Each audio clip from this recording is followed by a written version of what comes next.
All right.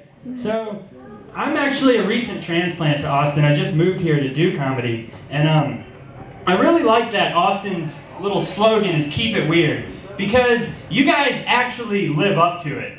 I moved from Kentucky, and Louisville up there, they actually use the same slogan, "Keep Louisville weird," but it's bullshit because they're not weird. Like, you go to Louisville, and there's like murals of Colonel Sanders painted on the side of skyscrapers. That's not weird, that's creepy. I don't care if he's from there. There is never a good reason to have a 50-foot tall Colonel Sanders painted on the side of a building.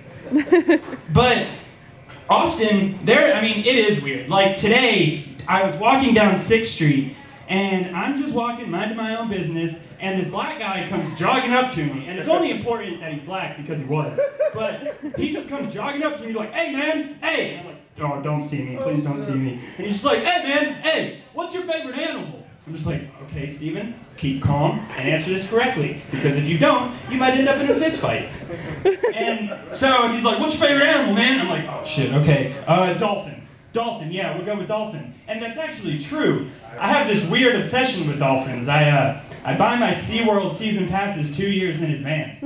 And so all of a sudden, I say dolphin, he pulls out a roll of aluminum foil out of his back pocket. So I'm just like, oh shit. Which is sign number one that I've never been in a fight in my life before, because this is my defense system, the chubby blunt side of my hand. And so he pulls out a sheet of aluminum paper, and he starts crumpling it up, and he's like making this thing, and there's this white kid standing behind him just holding a dragon. Like, I don't know where he came from, but he's just holding a dragon. So he starts crumpling up this piece of paper, and it starts looking like a dolphin, and I'm like, oh cool, like this guy's making me a dolphin out of aluminum foil, that's interesting. And so he's like, "All right, man, got it finished," and it looks like a dolphin. I still have it. It sits on my mantle and I stare at it for no reason. And it's just sitting there, and he gives it to me, and he goes, "Here, this is a gift from me, and you can pay me if you want, but you don't have to."